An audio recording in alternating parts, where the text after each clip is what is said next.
Oke, Anda silakan mulai bertanya, silakan.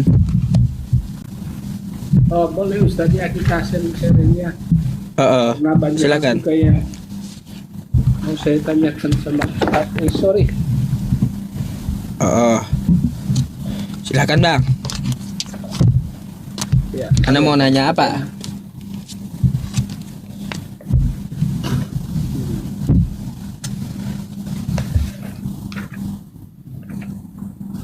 Silakan, saya dengarkan dulu pertanyaannya. Ya. Boleh Pak Ustaz? Begini Pak Ustaz. Tadi atau di dalam Al-Quran mengatakan bahwasannya Muhammad itu adalah Nabi. Terus? Nah, sementara di kitab Bible kami bahwasannya tidak ada Nabi setelah daripada Isa Al-Masih atau Yesus, dan tidak ada Nabi di luar daripada Bani Yahudi. Kira-kira pandangan Ustaz mengenai persoalan ini terdengarkan Pak Ustaz? Ya, kira-kira pandangan Ustaz mengenai hal ini bagaimana? Kemudian saya sering mendengar baik dari para pengkhotbah daripada Ustaz bahwasannya Nabi Muhammad tertulis di dalam Bible atau Taurat. Jadi saya sudah buka Taurat dan itu tidak ada Pak Ustaz. Ya, baik. Ini dulu Pak Ustaz. Terima kasih. Baik, jadi begini Bang, tanggapan saya. Satu hal dulu tentang yang Anda katakan di terakhir, tidak ada Nabi setelah Isa atau Nabi Yesus. Ada. Ya. Masih bermunculan Nabi. Setelah Yesus diangkat masih bermunculan Nabi. Mau ayatnya ada. Kisah Para Rasul 13 nomor 1. Ada 5 nabi di situ yang muncul setelah Yesus. Jadi ungkapan Anda bahwa tidak ada nabi setelah Nabi Isa atau Yesus itu salah. Karena kitab Anda sendiri yang bantah. Di Kisah Para Rasul 13 nomor 1, nabi masih muncul ada 5 di situ. Oke? Silakan Anda buka aja. Yang kedua, tidak ada nabi di luar bangsa Israel. Saya sepakat. Sewaktu Nabi Musa diutus, nggak ada nabi di luar bangsa Israel. Nggak ada. Hanya ada di bangsa Israel yaitu Musa. Nggak ada nabi di luar bangsa Israel. Habis itu di zaman Yesus, nggak ada nabi di luar bangsa Israel. Saya sepakat. Nggak ada nabi diutus di luar Israel. Tapi ada nabi yang bangsanya itu bukan Israel. Ayub bukan Israel. Terus juga Bileam bukan Israel. Nabi mereka di kitab Anda. Abraham bukan Israel. Ishak bukan Israel. Tuh. Sepakat.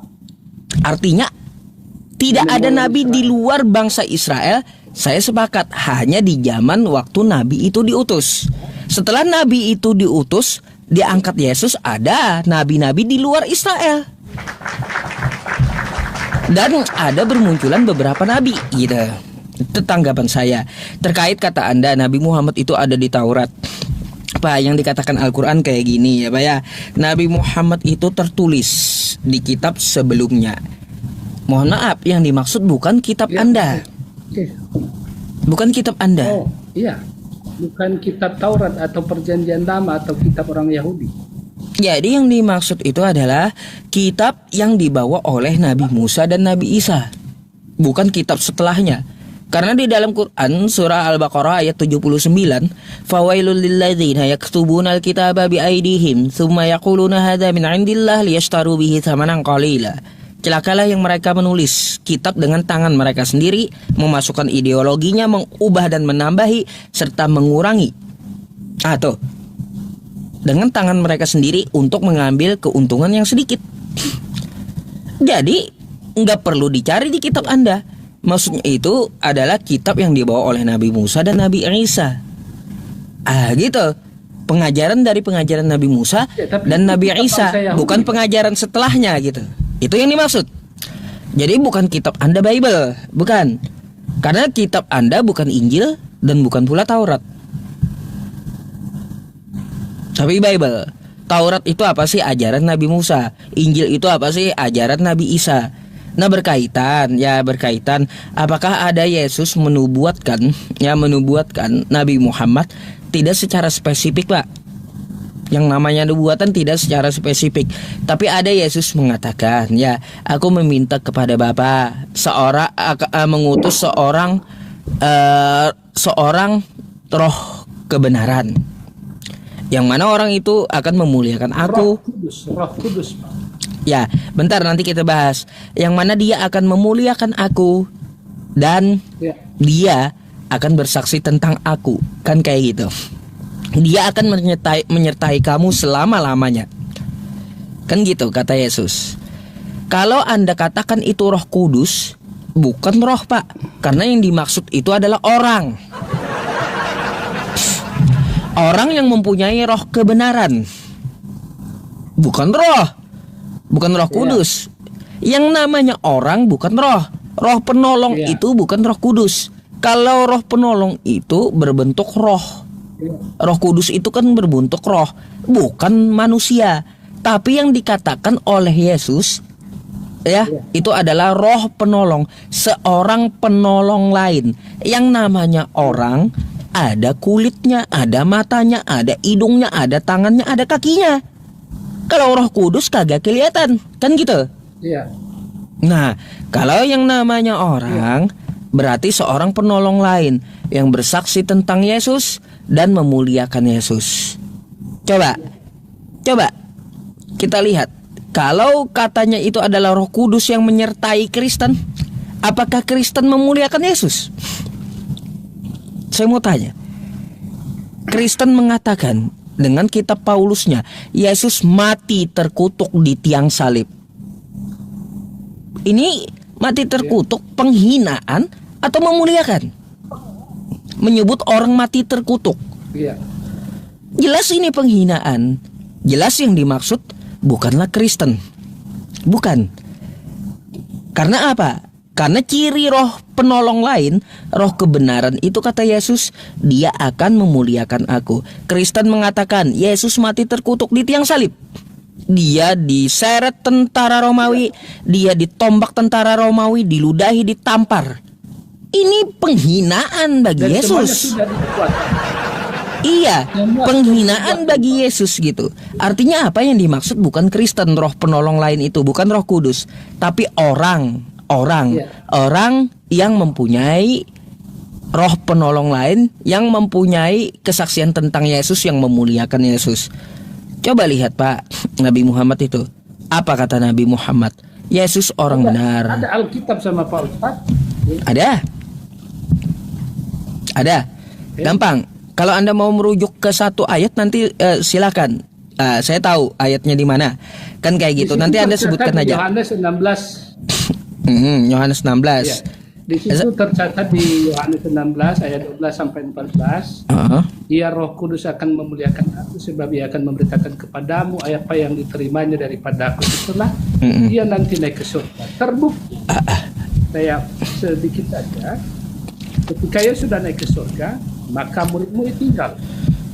Murid tinggal dan mereka berkumpul di satu tempat, mereka dikejar-kejar, lalu terbukti apa yang dia katakan di sini nanti ketika di bait Allah, ya mereka menceritakan, mereka memberitakan tentang Yesus yang hidup ini, Yesus yang bangkit, dan Roh Kudus menyertai mereka, di mana keajaiban atau tanda dan mukjizat yang terjadi ada dan api semacam lilin, kemudian mereka berbicara dalam semua bahasa. Mereka berbicara dalam semua bahasa. Artinya ia akan menyertai engkau. Roh Kudus ini penolong Pak Ustaz, bukan orang. Baik. Sekarang Anda coba buka Yohanes 14 nomor 16. Yohanes 14 nomor 16. Oke Pak Ustaz.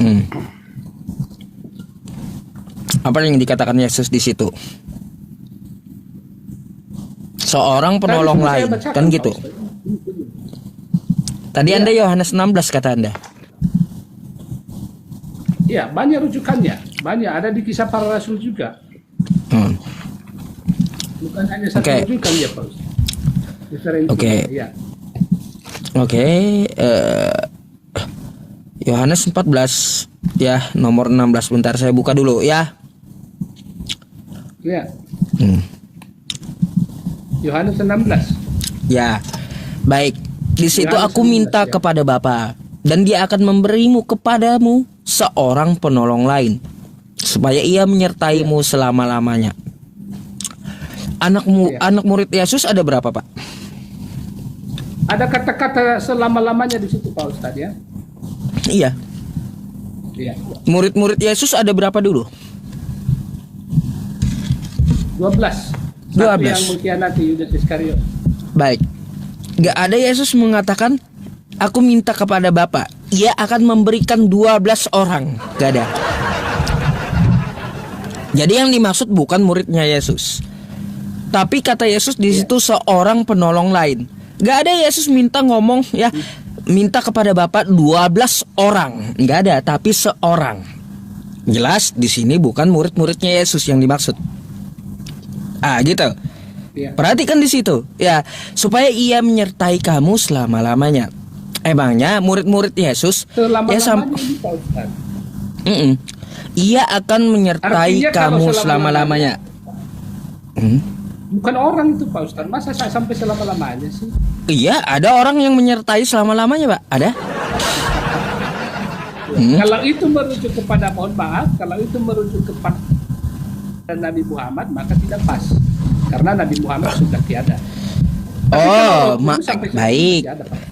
Dia menyertai kamu selama-lamanya. Sampai hari ini Nabi Muhammad itu ada menyertai setiap muslim di dalam hatinya. Itu maksudnya. Dia menyertai kamu selama-lamanya sampai kiamat. Bahkan ya, satu hari ini diucapkan oleh orang di seluruh dunia itu lebih banyak Nabi Muhammad daripada Yesus. Apalagi murid Yesus jauh gitu. Kan gitu. Gitu. 12 murid Yesus termasuk Paulus juga disalib ada yang disalib, ada yang mati menderita di beberapa negara karena tidak mau menyangkal imannya bahwa Yesus adalah Tuhan. Ya itu, Pak, artinya apa? Yohanes. Dia kan memberikan seorang penolong. Yang namanya orang ada dagingnya, ada matanya, bukan berbentuk roh. Dan dia tidak minta 12, tapi 1. Murid Yesus itu ada 12. Gitu. Iya. Berarti bukan murid Yesus yang dimaksud Yesus di situ, tapi seorang penolong lain yang menyertai kamu selama-lamanya. Penolong itu rujukannya kepada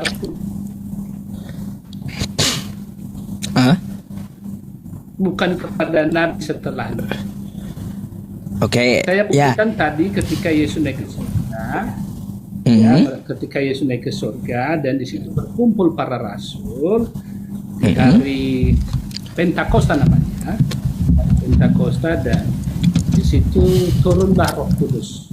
Turunlah Roh Kudus pada hari Pentakosta itu, di mana saya memakai bahasa Indonesia, tetapi semua bangsa atau suku bangsa mendengarnya dalam bahasa mereka. Itu mujizat. Baik, Pak, bentar dulu. Yang dimaksud Yesus bukan roh, Pak, bentuk roh bukan. Tapi yang dimaksud Yesus seorang. Ada 1 orang, bukan 12 orang. Gimana sih? Iya, Roh Kudus itu dia pribadi, Pak Ustadz. Itu pribadi. Baik, sekarang saya mau tanya, Roh Kudus itu orang atau roh? Roh Kudus itu artinya orang, Pak Ustadz. Sejak kapan roh itu orang, Bang? Jangan menyangkal dulu di situ ya. Yang namanya Roh Kudus itu roh, bukan orang gitu. Nggak nyambung kalau Anda katakan Roh Kudus itu orang. Iya.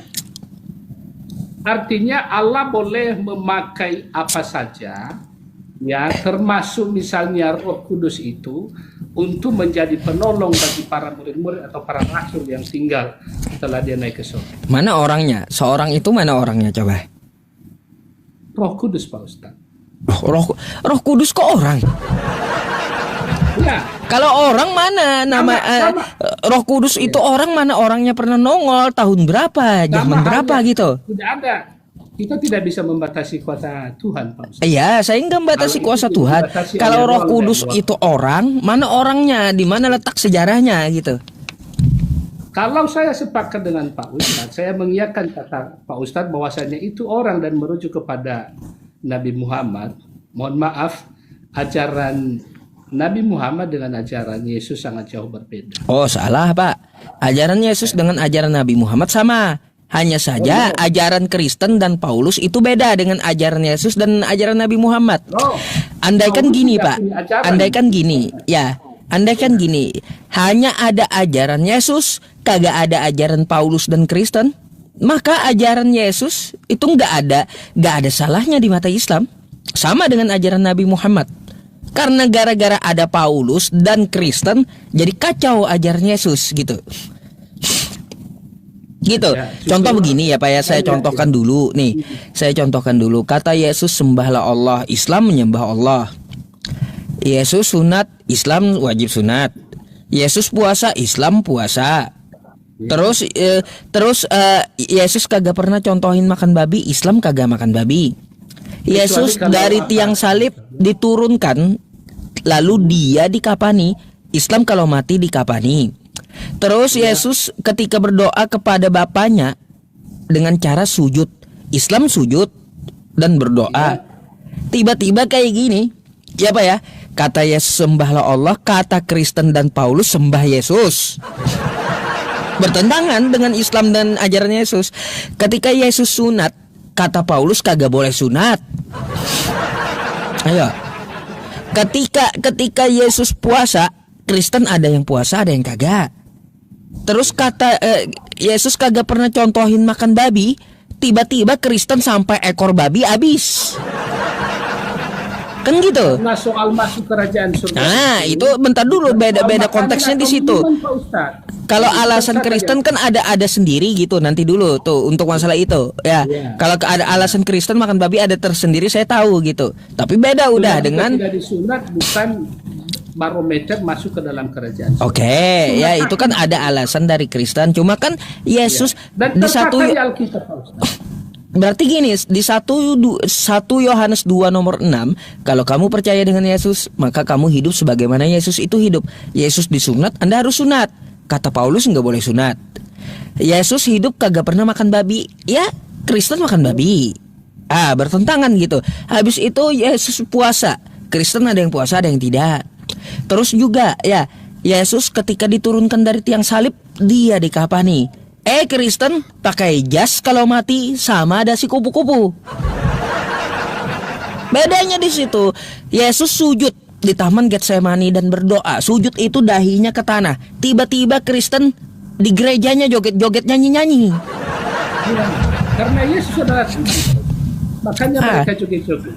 Iya, makanya kalaunya ajaran Yesus sama dengan ajaran Nabi Muhammad, sama dengan ajaran Islam. Sangat jauh. Tapi kalau rusak ajaran Yesus ini karena ada Paulus dan Kristen gitu. Sangat jauh Pak Ustadz, sangat jauh. Sangat jauh ajaran Nabi Muhammad dengan ajaran Yesus. Mohon maaf. Apa jauhnya di mana? Artinya beberapa juga di hadis tercatat dan mohon maaf saya tidak mau mengumpulkannya di sini. Bentar dulu Pak, jauhnya contohin. Contohin satu aja. Ya, salah satu contoh lah ya. Ya, contohnya misalnya di Ka'bah itu, contoh di Ka'bah. Jadi Yesus tidak pernah menyuruh kami ke Ka'bah. Oh, kata Yesus, kamu akan melihat ya suatu saat nanti bahwa kamu tidak menyembah Tuhan di negeri ini lagi, kata Yesus. Di mana yang dimaksud? Bukan di Israel lagi menyembah Tuhan. Di mana yang dimaksud Yesus? Jadi maksudnya ini Pak Ustadz, artinya tidak lagi di Yerusalem, tetapi di mana? Kamu akan menyembah Allah yang hidup, yaitu di dalam roh dan kebenaran. Kata Yesus, kamu tidak akan menyembah lagi di Yerusalem. Di mana? Di kota mana lagi? Iya, artinya roh dan kebenaran, karena Allah itu adalah roh, seperti yang dibahas tadi. Ya. Roh itu tidak kelihatan Pak Ustaz. Pak, kalau kita melihat jejak-jejaknya, yang dimaksud Yesus ya adalah di daerah Paran. Itu sudah dinubuatkan dari sejak kitab Israel, di mana dikatakan bahwa Israel tidak akan lagi menyembah di Yerusalem, tapi di sebuah kota yang namanya Paran gitu. Paran itu adalah keturunan Iya, sebelum Yesus datang sudah dinubuatkan, makanya Yesus mengatakan tidak akan menyembah lagi di kota Yerusalem itu. Kamu akan melihat, dan kemuliaan bangsa Israel akan diberikan kepada bangsa lain. Yang ciri-cirinya ya di dalam Nabi Yesaya, ciri bangsa tersebut dia adalah buta huruf. Enggak pernah saya dengar Pak Ustaz. Anda buka Yesaya. Makanya masa lebih tahu saya daripada Anda. Kalau persoalan bangsa yang buta itu orang yang tidak mengenal firman-Nya Allah Pak Ustaz. Itu bangsa yang buta. Bangsa yang buta ya ciri-cirinya ya kepada tidak mengenal Allah.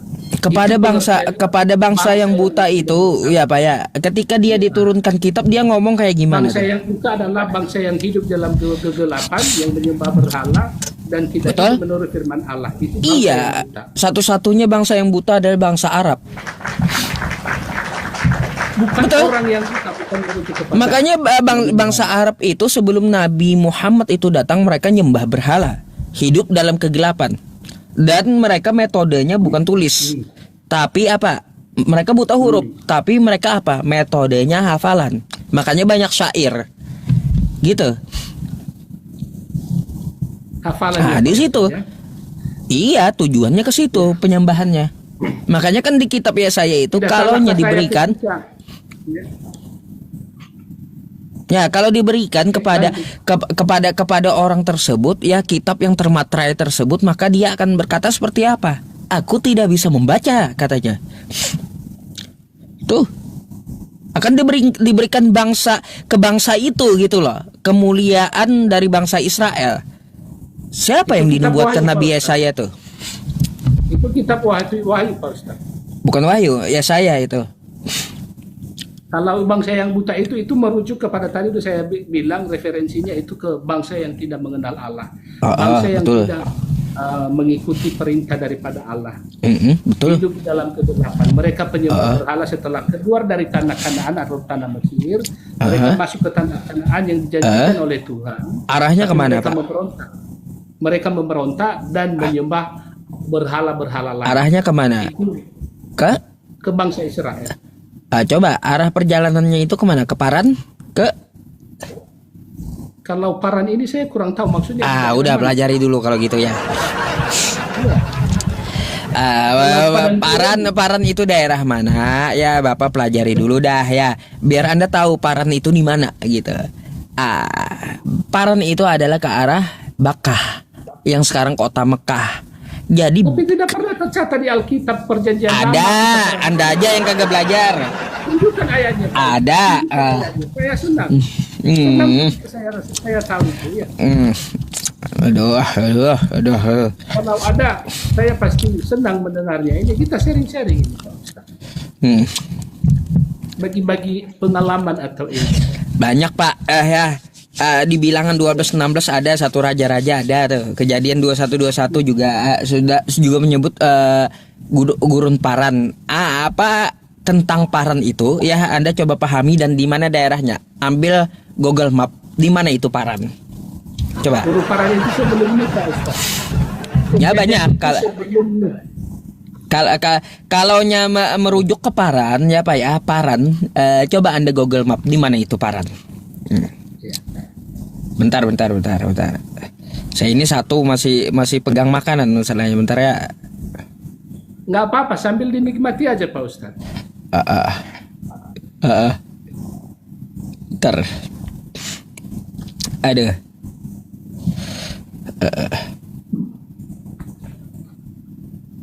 Jadi coba Anda buka tuh ya, banyak cerita Paran di ini Anda di kitab Anda itu. Bentar ya.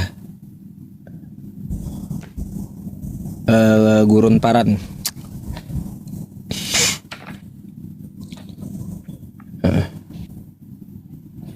Gurun Paran. Kalau di Parap, aduh. Pilih di peta. Aduh.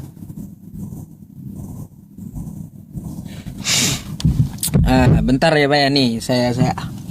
Ya nggak apa-apa Pak Ustadz, dilewati aja nggak apa-apa karena saya rasa tidak terlalu penting itu bagi kita kurasa paham. Ya, itu nama daerah nggak ada hubungannya. Ya. Ada Pak. Hubungannya kemuliaan bangsa Israel akan diberikan kepada orang tersebut di daerah tersebut. Ada.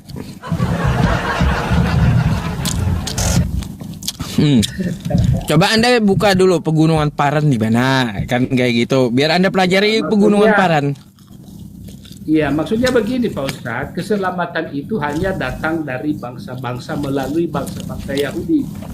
Jadi ketika Yesus datang ke dunia, lahir di bangsa Yahudi, dia ditolak, lalu ia menjadi batu keselamatan bagi bangsa-bangsa lain.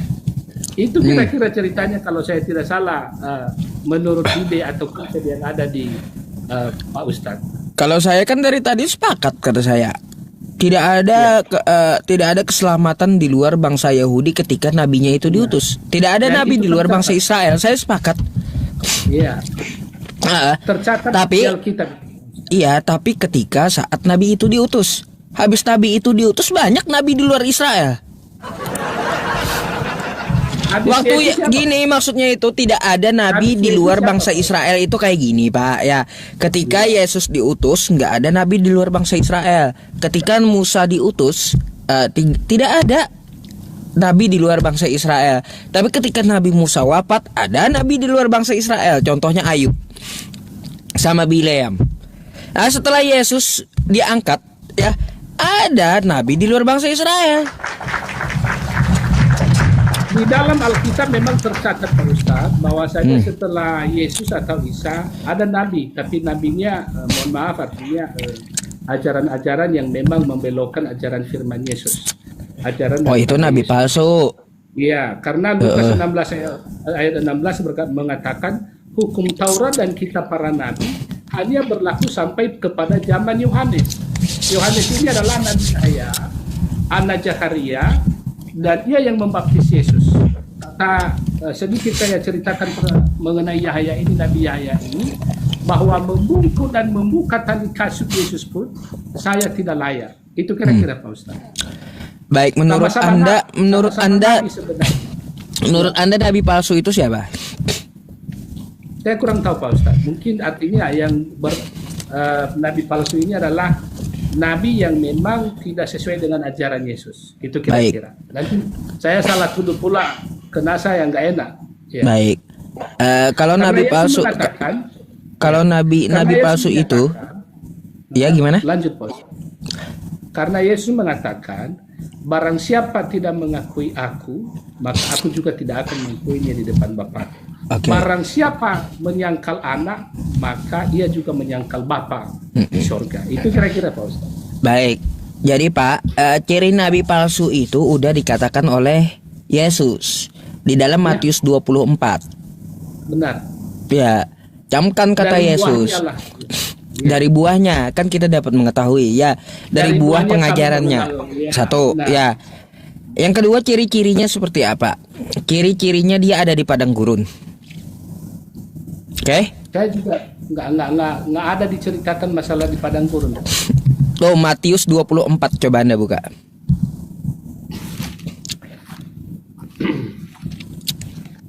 Nomor 25. Kalau nggak salah. Matius 4:25 ya Pak Ustaz.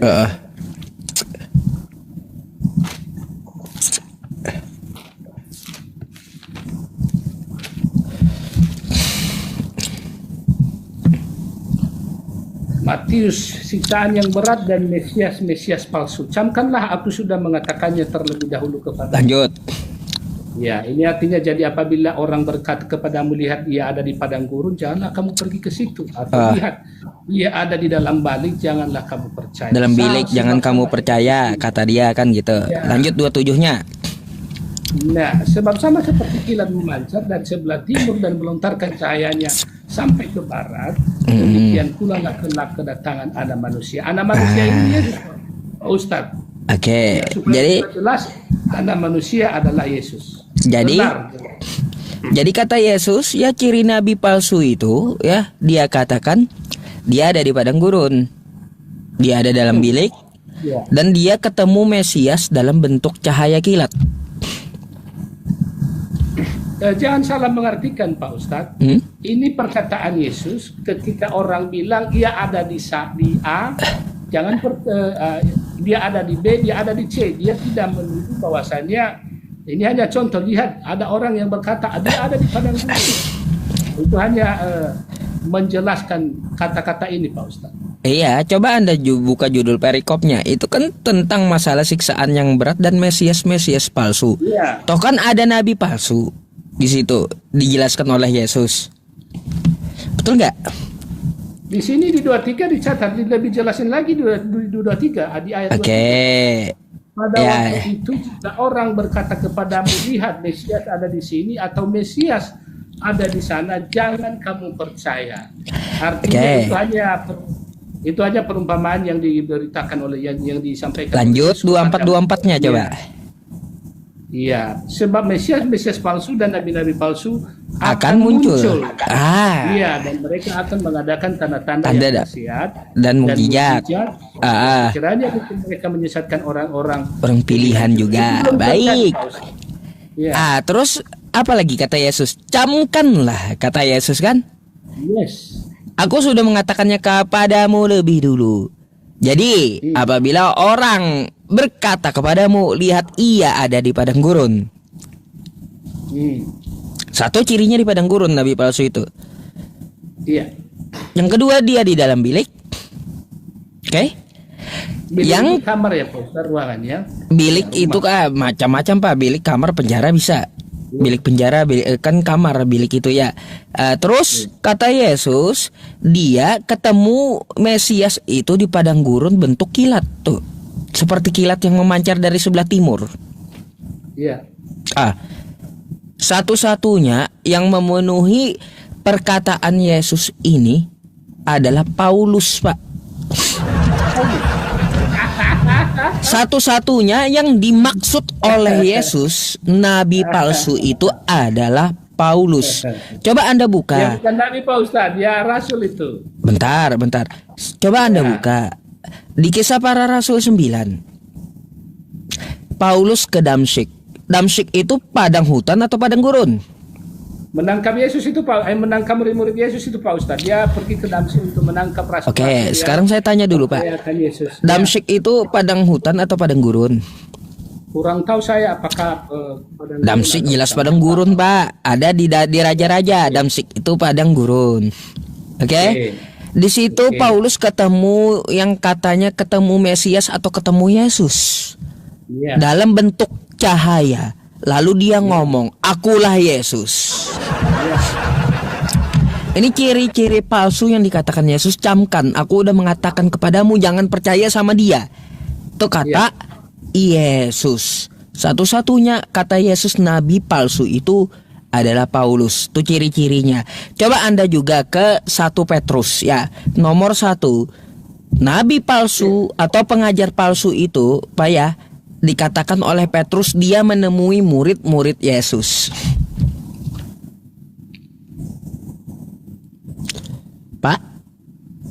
Halo Pak. Iya, masih ada Pak Ustaz, masih ada. Iya.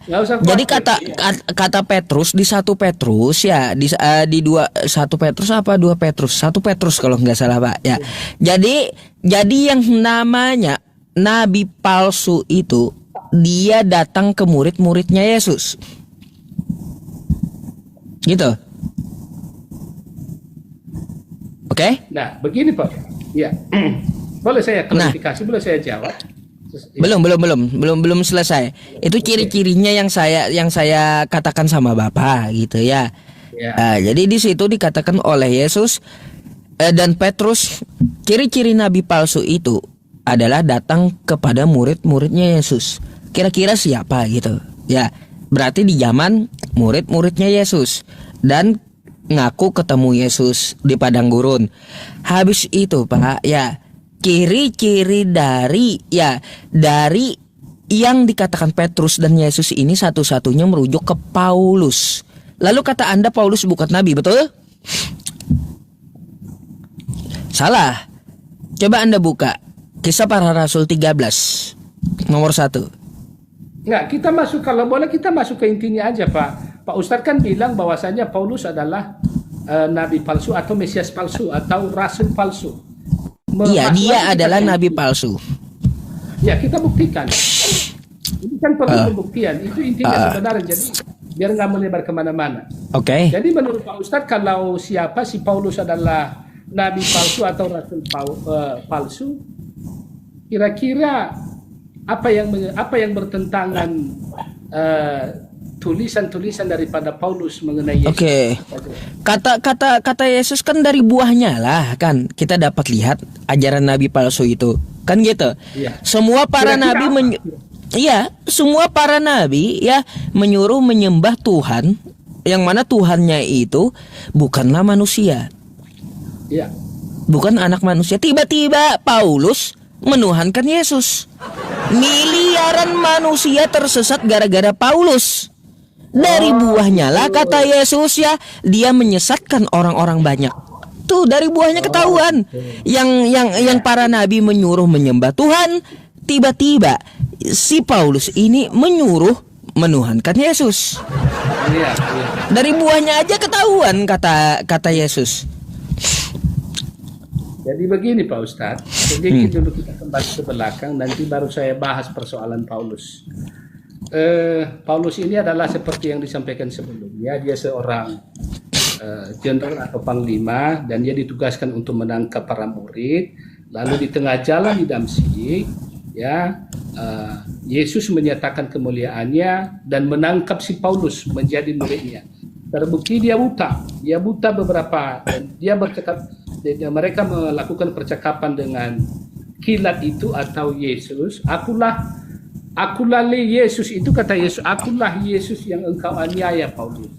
Jadi artinya seketika juga matanya buta dan Yesus berpesan melalui roh, melalui nubatan kepada, kalau saya tidak salah, Ananias, bahwasanya akan datang nanti si Paulus dan sembuhkan matanya nanti. Dan ketika Paulus pergi ke daerah yang ditujukan oleh Tuhan Yesus, maka disembuhkanlah matanya dan kemudian ia menjadi pengikut Yesus. Nah, makanya Paulus itu rela mati, tidak menyangkal bahwasanya Yesus adalah Tuhan, karena ia bertemu sendiri dengan Tuhan Yesus. Nah, itu satu klarifikasi saya. Kemudian tadi Pak Ustadz bilang bahwasanya ajaran Paulus. Saya mau bilang bahwasanya tidak ada ajaran Paulus, Pak Ustadz. Yang ada adalah ajaran Yesus, yaitu firman Tuhan, dan tidak ada yang bertentangan dengan apa yang disampaikan oleh Rasul Paulus. Nah, artinya dari sebelumnya juga, bukan hanya di saat ada Rasul Paulus. Di kitab Perjanjian Baru, nanti juga di Perjanjian Lama banyak dikisahkan dan diceritakan bahwasannya Yesus itu adalah Tuhan. Ya, bahkan Yesus itu yang membuat dunia, dan bahkan di 1 Yohanes 1 mengatakan Yesus sama dengan firman. Di Yohanes 1 ayat 10, dunia ini dijadikan olehnya. Nah, itu kemudian di ayat 14 kalau saya tidak salah ingat, dan dunia tidak mengenal dia. Ia datang kepada milik kepunyaannya. Ia menjadi manusia. Ya, ia telah menjadi manusia. Kemudian di dalam beberapa ayat dikatakan ketika Yesus disembah, ia tidak ditolak. Ketika ia dipanggil guru dan Tuhan, ia juga tidak ditolak. Nah, ia juga mengampuni dosa. Siapa sih yang mengampuni dosa?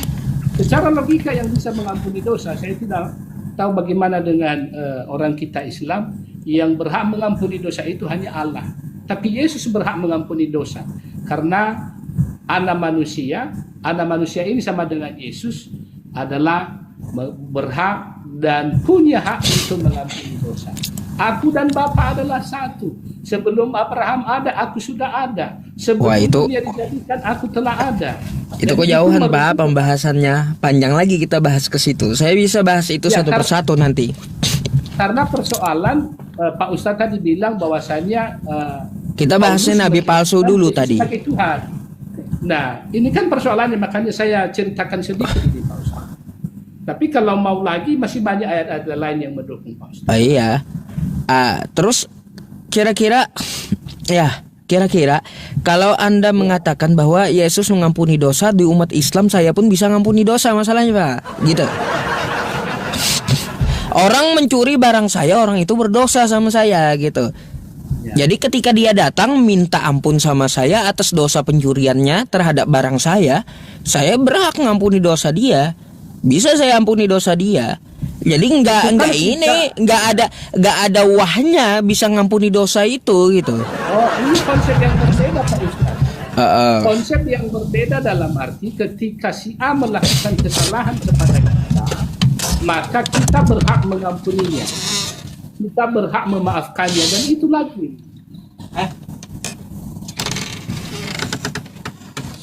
Lanjut Pak. Iya, konsepnya berbeda ini. Yang saya sampaikan ini konsepnya berbeda Pak Ustadz. Misalnya saya bersalah kepada Pak Ustadz. Saya punya kesalahan kepada Pak Ustadz. Ketika Pak Ustadz itu memaafkan saya, maka dosa saya termaafkan. Ini beda halnya dengan yang dilakukan Yesus.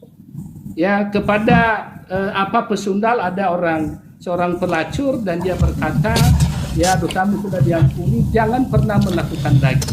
Dalam beberapa hal dalam kesempatan. Nah, artinya si perempuan ini tadi bukan bersalah kepada Yesus.